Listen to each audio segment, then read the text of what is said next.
Inilabas na ng Iran ang kanilang sekreto na sandata laban sa Israel.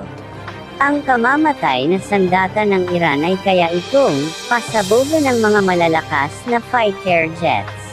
Nababahala ang Israel dahil sa inilabas ng Iran na sandata. Sa ngayon, ito ang nagbigay takot sa Israel. Ang malalakas na rockets ng Iran ay kayang pasabugan ang mga ori na jets. Mas malakas pa ito sa mga ordinary na rockets. Ang bagong rockets ng Iran ay katumbas ng bilis ng BrahMos missile na pinadala ng India sa Pilipinas.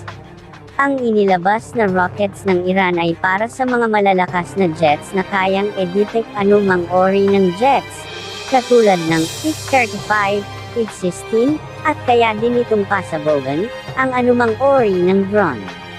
Ang mga ori ng malalakas na pandigma panghipapawid ay kaya itong pasabogan, kaya rin itong pasabogan ng mga ori ng tank sa lupa. Kung gaano kabilis ang BrahMos missile ng Pilipinas, ay ganun din ito kabilis ang takbo nito. Hindi titigil ang Iran sa pagbomba sa Israel. Isinasagawa na ng Iran ang kanilang hakbang laban sa bansa ng Israel. Ang pagsasagawa ng mga hakbang ng Iran laban sa Israel ay kinababahala ng lahat ng mga bansa.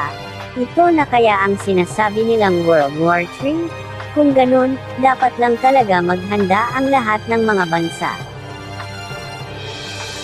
Nagpupulong-pulong na ang mga kaalyado ng Iran laban sa Israel. Siguradong mas mapalaki pa ngayon ang hidwaan ng dalawang bansa. Ang lahat ng uri ng rockets ng Iran ay lalong pinaghahanda laban sa Israel. Ang lahat ng missile ng Iran, kaya din labanan ng Israel. Ang malaking babala ng Israel sa Iran, na hindi sila nababahala sa inilabas ng Iran, lalo na hindi pa ang Israel ang nagsasiguro ng hakbang laban sa Iran.